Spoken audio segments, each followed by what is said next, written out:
기쁨과 그 만족을 이렇게 비교하면은요, 네. 이렇게 비교해 보면 만족과 기쁨이 어떻게 다른지, 왜 음. 기쁨이라는 것이 더 큰 행복인지를 이해할 수 있을 것 같은데요. 네. 기쁨은 세 가지로부터 와요. 아까 만족이 쾌락이나 행복한 느낌이나 비교의 경험이나 성공의 상태, 이런 것을 통해서 온다고 말씀을 드렸잖아요. 네. 그러나 조이는 적어도 영적인 세계에서 이 기쁨은 무엇으로부터 오냐 하면은요, 특별히 헨리 나우엔 같은 사람들이 이것에 굉장히 많은 가르침을 주고 있어요.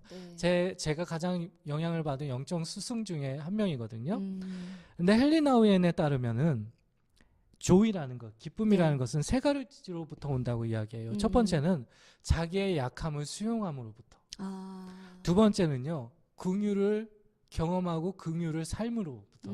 세 번째는요, 바로 하나의 인간으로서의 자긍심을 가질 때, 그렇게 살 때로부터 조이가 온다고, 기쁨이 온다고 이야기해요. 아까 만족감은 우월성이나 성공으로부터 온다고 말씀을 네네. 드렸잖아요. 혹은 쾌락으로부터 온다고 말씀드렸잖아요. 네. 그러나 기쁨은요, 그냥 자기의 약함을 받아들이면서 오게 돼요. 우월성이나 또는 성공의 경험으로부터 오는 것은요, 남을 지배하거나 컨트롤하거나 혹은 남을 이렇게 자기가 이렇게 이 세상을 컨트롤하고 있다라는 느낌, 그것을 통해서 오는 만족감이거든요. 그런데 그런 만족감은요, 굉장히 일시적인 거예요. 네. 사실도 아니고요. 그쵸. 그렇게 살아갈 수 있는 사람도 없고요. 그러다 보면 자기는 자기 스스로 마스크를 쓰거나 가면을 쓰거나 자기를 속이면서 살아가게 되거든요. 그러다 보면 내면의 자유가 없어져요. 네.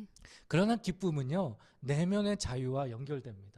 왜냐하면 기쁨은요, 자기의 약함을 수용함으로부터 시작되거든요. 네. 예를 들면은요, 우리가 이제 해외를 오거나 유학을 오면 가장 큰 문제 중에 하나가 뭘까요? 가장 큰 이슈.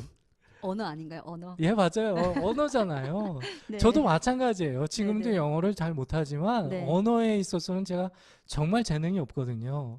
그런데 제가 지금 잉글리시 미니스트리 하고 있잖아요. 네네. 이걸 어떻게 극복하게 되었을까요?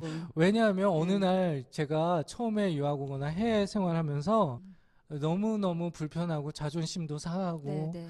또 너무 무섭고 혼자 있는 것 같은 외로움에 빠지고 막 네. 그랬었어요. 네.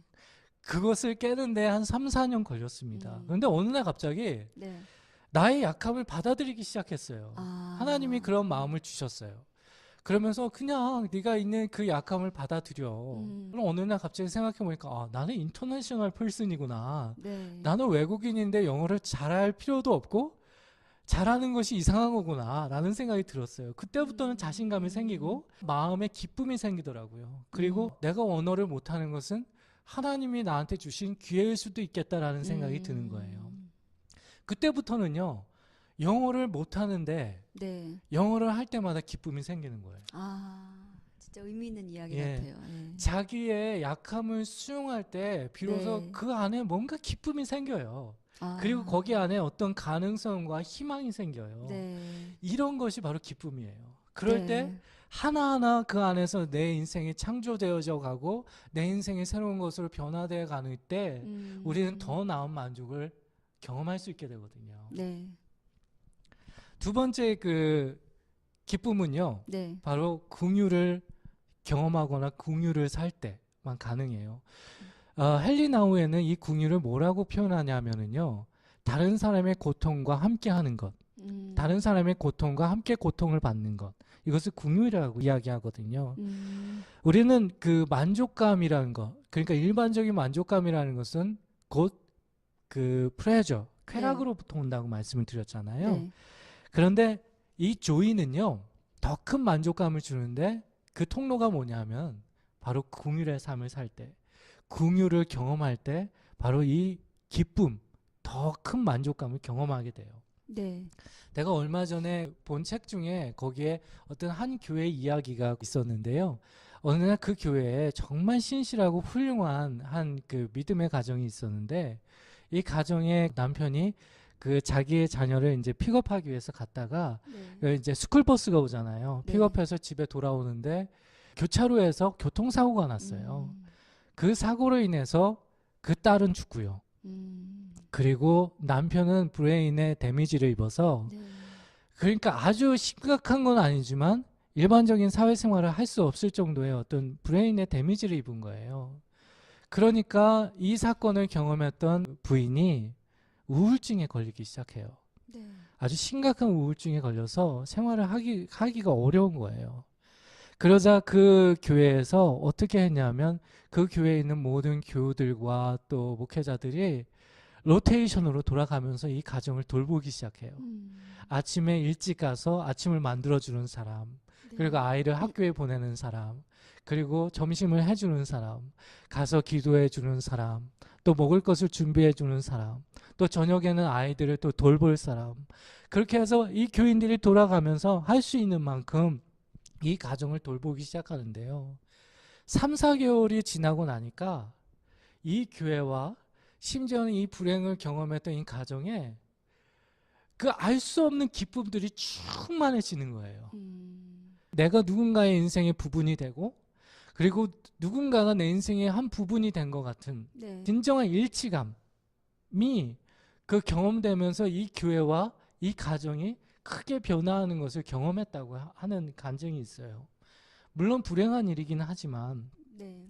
그러면서 이 모든 사람들이 그 가정에 있었던 모든 병도 치유가 되고 또 교회도 변화되고 또 교회의 공동체도 성장하게 되는 그런 계기가 되었다.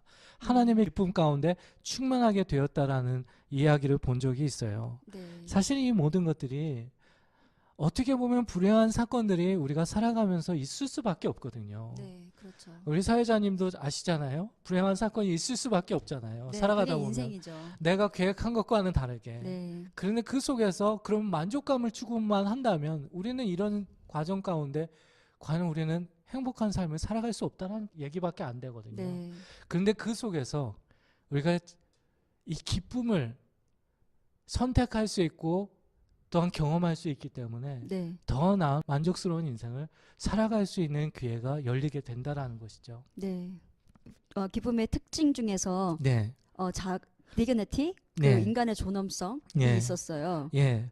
아까 얘기한 것처럼 이제 기쁨은 자기의 약함을 수용함으로써 그리고 네. 긍휼을 경험함으로써 또 긍휼을 삶으로써 가능해진다고 말씀드렸고요. 네. 세 번째 방법이 뭐냐면 하나의 인간으로서 특별히 크리스찬들 같은 경우에는 하나님의 자녀로서 살아가는 것에 대한 자긍심 그것을 자긍심. 살아갈 때 네, 네. 비로소 우리는 더 나은 만족인 기쁨을 얻을 수 있다라고 말씀을 드렸어요. 네, 네. 사실 일반적인 그 요소에서의 기쁨이라는 것은 행복한 느낌에 기초할 때가 많거든요. 네. 내가 그냥 기분 좋으면 되는 거예요. 네. 그런데 이 조이는요, 자기가 인간으로서 특별히 하나님의 자녀로서 살아갈 때 어떤 경험되어지는 어떤 그 만족감 그것으로부터 기인할 때가 많습니다. 특별히 여러분 아시겠지만 어떤 사람이 어떤 정치인이 네. 또 어떤 사회의 운동가가 어떤 가치와 또 어떤 확신을 가지고 살아갈 때 어느 순간부터 그 사람에게 어떤 간지가 나타나잖아요. 간지요? 예, 간지가 뭐예요? 그 영어로는 스웩이라고 하는데 어떤 그 사람만의 어떤 그 뭐 멋있는 그 모습이 네, 있잖아요. 네, 예, 네. 그 뭔가 비춰지는 모습이 있잖아요. 이게 네. 환하게 정말 멋있잖아요, 그죠? 네. 이게 인간으로서 살아갈 때 어느 하루 나는 인간답게 정말 인간답게 살았어. 어느 하루가 힘들었지만 정말 나는 하나님의 자녀로 열심히 살았어. 네. 그리고 나는 그렇게 삶으로 나의 인생을 승리했어. 음. 라고 할 때 얻어지는 그 기쁨이라는 것은요. 네. 정말 세상에서는 얻어질 수 없는 세상에서 경험을 통해서 얻어질 수 없는 그런 것들이 있거든요. 따라서 우리가 만족감 또 행복한 인생을 살기 원한다면 사실 이러한 조이, 기쁨을 선택할 필요가 있다라는 것이죠. 네, 그 목사님 말씀 들으면서 정말 궁금해지는 것이 또 하나 있는데, 네. 그럼 이게 조이가 중요하다는 걸 알겠어요. 근데 어떻게 그러면 조이를 얻을 수 있나요? 어떻게 기쁨이 있는 삶을 살 수 있나요? 예. 세 가지 방법을 제안드리고 싶어요. 네. 첫 번째는요. savor what you have. 여러분이 가진 것을 음미하라는 거예요. 음미. 예, 음미하는 것이 굉장히 중요해요. 아까도 얘기했지만 일반적인 만족, 우리는 바디를 가지고 있기 때문에 음미하는 훈련을 할 필요가 있어요. 네. 특별히 내가 가지고 있는 것, 내가 없는 것 말고 내가 가지고 있는 것을 음미할 필요가 있어요. 제가 주벨리 연구소라는 영성 연구소에서 네. 저희는 1년에 2번씩 그 침묵 그 수련회를 개최를 해요. 네. 그런데 거기에 룰이 2가지가 있습니다. 첫 번째 룰은 뭘까요? 말 안 하는 거요. 예, 침묵하는 거. 네. 2번째 룰은 뭘까요? 2번째 잘 모르겠어요. 2번째는요. 네. be slow. 가능하면 네. 천천히 먹고 걸을 때도 천천히 걷고 그리고 생각할 때도 천천히 하고 그게 기본적인 2가지 룰이에요. 그런데 그렇게 천천히 먹고 천천히 걷고 또 천천히 생각하면은요. 비로소 내 주변에 있고 내가 가지고 있는 것들을 음미하기 시작해요. 네. 예전에는 사느냐고 몰랐는데 그냥 천천히 걸으면서 보니까 그 나뭇잎이 얼마나 이쁜지 네. 그리고 천천히 먹으면서 이렇게 음식을 먹으니까 마치 전에는 그냥 먹고 그냥 배 채우는 데 의미가 있었는데 그것으로 만족을 얻었는데 정말 야채 하나하나가 다 느껴지고 고기의 육즙 하나하나가 다 느껴지고 심지어 물맛 하나하나까지도 다 느껴질 때 그때의 그 만족감은요 정말 설명하기가 힘들어요. 따라서 네. 우리가 살아갈 때 세이버를 음미하는 것이 굉장히 중요하다라고 말씀드릴 수 있어요.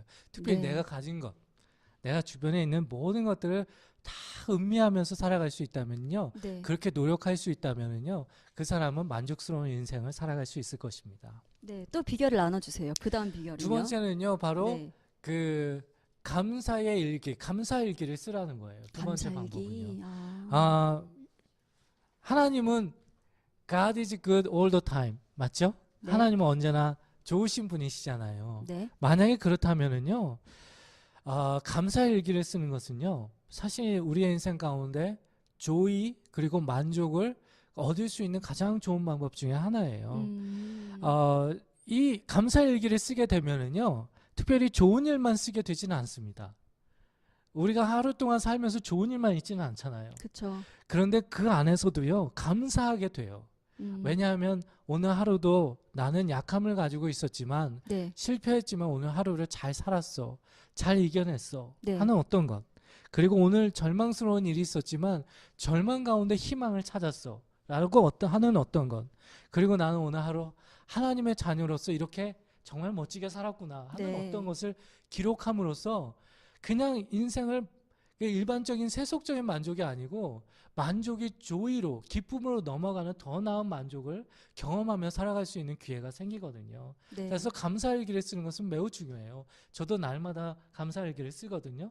그리고 저희 자녀들도 감사일기를 써요. 와, 대단하신데요. 그러면서 살아가면서 정말 네. 인생이 바뀌고 인생을 다르게 느끼고 또 인생을 다르게 이렇게 개척해 나가는 그런 네. 것들을 배우게 되고 특별히 더 큰 조의를 경험하게 되죠. 3번째 방법은요. 네.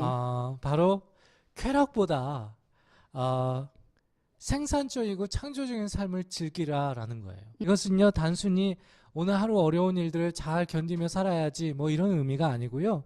나한테 주어진 시간을 fully 그러니까 100% 살기 위해서 노력하라는 의미하고도 같아요. 쾌락을 추구하면서 살 때는요.